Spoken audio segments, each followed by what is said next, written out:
Je suis Rebecca Osé, j'ai 26 ans, je suis animatrice au centre d'alphabétisation de l'IFCI. Je suis créatrice de bijoux, de tableaux à base d'objets recyclables.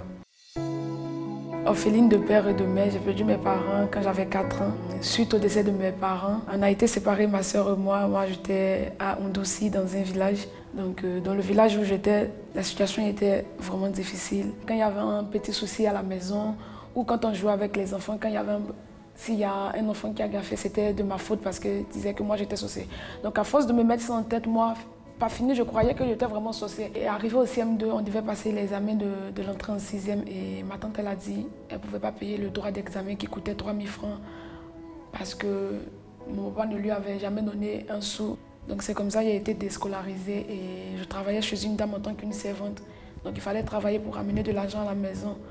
C'était vraiment compliqué. Chaque fois, j'étais battue pour un oui ou pour un non. Je ne savais pas pourquoi j'étais frappée. J'avais des cicatrices par tout le corps. Quand la famille parlait là-bas, j'ai entendu que j'avais une famille à Bujon et que j'avais une grand-mère à Numabo. Elle était griotte. Donc tout le temps, j'entendais ça. Donc un jour, avec mon petit oncle, le frère à mon papa, on a décidé de quitter cette maison. C'est comme ça qu'on s'est enfui. On est venu sur Abidjan, on a dormi à Djamé.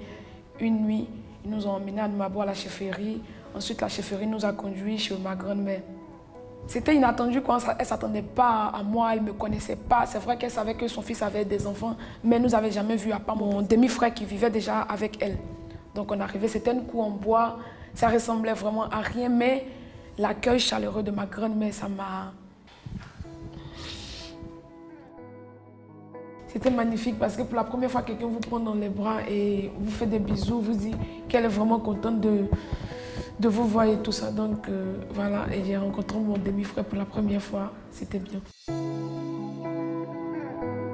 J'avais entre 8 et 9 ans quand j'ai intégré l'IFCI. Les mercredis après-midi, mon petit frère allait au centre de l'IFCI, aux activités récréatives. Donc moi, je l'accompagnais.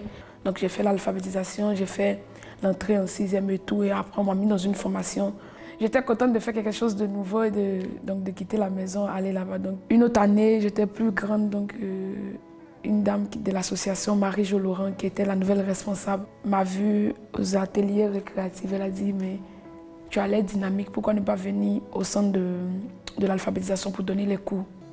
Et c'est parti de là, j'ai commencé à donner les cours. Mais j'avais déjà commencé mes bricolages de création et tout ça. Donc je faisais avec le plastique. Donc j'ai créé des petits boucles d'oreilles que j'exposais aux expositions qu'organisait l'association.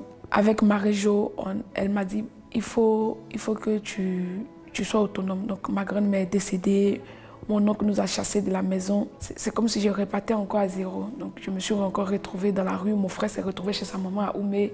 Je dormais chez les gens en fait. Après je suis retournée dans la cour de ma grand-mère. Il y avait un magasin dehors. Donc je dormais dans le magasin. Mais quand il pleuvait, l'eau rentrait dans le magasin et il n'y avait pas vraiment de porte.